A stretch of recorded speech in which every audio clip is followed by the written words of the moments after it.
who rock with the platform hitting my cell phone saying things really don't feel right with Kelly Price. You have people making statements, people get mad at those statements. It's been a lot that's going on. Before I play the rest of the excerpt, Kelly Price did put this on her Instagram. I'll put it up top right now, as well as making a statement. She said, "Thank you for your love, concern, and prayers. I truly appreciate them and all of you who had sincerely did them. They are not lost on me, I promise. I'm going back into solace and silence where I can put first things first, and that is to be restored, to be healthy, and to be whole. Prayers and love, Kelly." She dropped this on her IG as well as her IG story. You guys see that up top. You can check that out on her IG page. I'm going to play the remaining clip of that interview that she did with TMZ. You can check that out. Hear everything, like I said, from her sister to what was going on with her husband, what was going on with the doctors. She clears it all up. You guys be the judge. Let me know what you guys think of it in the comments section right now. Definitely appreciate each and every one of y'all for sticking around and rocking with me as I've given up to date details on what's going on with the lovely Miss Kelly Price. First and foremost, we are glad that she is okay. Glad that she's okay. Glad that she's alive. And yeah, very serious situation. She flatlined, like she said. And I'm not going to leave it any longer. Sandman Viral Hip Hop News. You can check out exactly what Kelly Price had to say right now. Leave a comment, like, share, subscribe. Let's go. I died. And the next thing, it was some days later. I remember waking up in ICU and the doctor asking me if I remembered what year it was. I'm sorry, not what day, if I knew what year it was.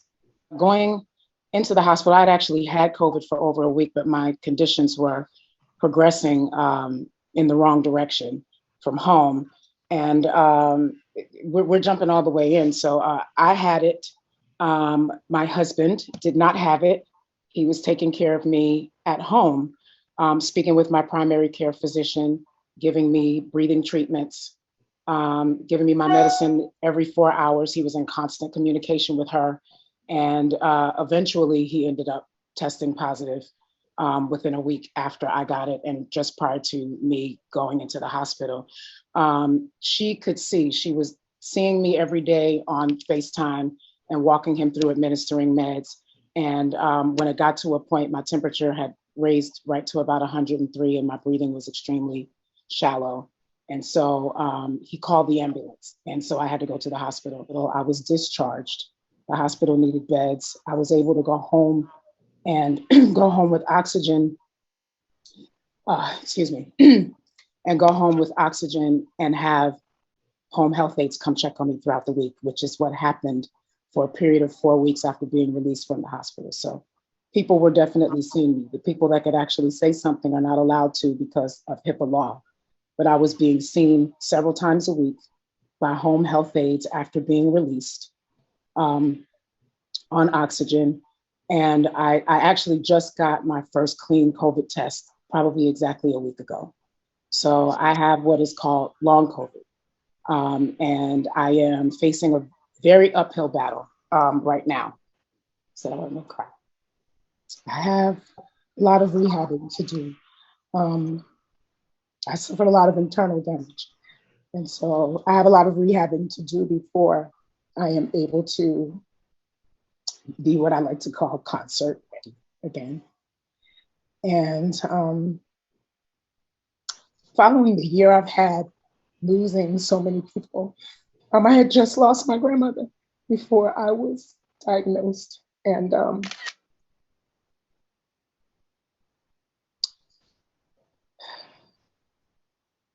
I just need, I feel like the only way I can focus on me is to actually focus on me. There were people, I don't know how, fans or whoever they were, coming to my house, people ringing the bell, leaving things at my doorstep, disturbing my neighbors all times of the day and night. I've had that happen. It got to the point, and this wasn't months ago. I literally just left my house maybe a week ago because I couldn't rest there. My doorbell was being rung all hours of the day and night. Um, I turned off everything. I wasn't on social media. It hasn't been 2 months since I've seen my sister. It's been a year. I haven't been in the same room with her since my mother's funeral. Prior to that, we hadn't seen each other all pandemic long. That's not new for us. It's not new for us. We've been strained for a very long time. I was never missing. I was never missing. I was in my home. I was being seen by doctors. First and foremost, with two people in the house with COVID, we both had COVID. There was no visiting. There was no visiting the house. We both had active COVID cases. Everyone in my family knew exactly where I was. And I have to say that it's really disappointing that things came to this, but it was not true. And even when it comes to my daughter, I feel like she was easily manipulated. People are saying she's a kid. She's not a kid. She's 27 years old. She's my youngest. But in that situation, she was easily manipulated. And to go along with that, she's my baby. I have never been in danger. I am not in danger right now. I am focusing on putting myself first. Hip hop, hip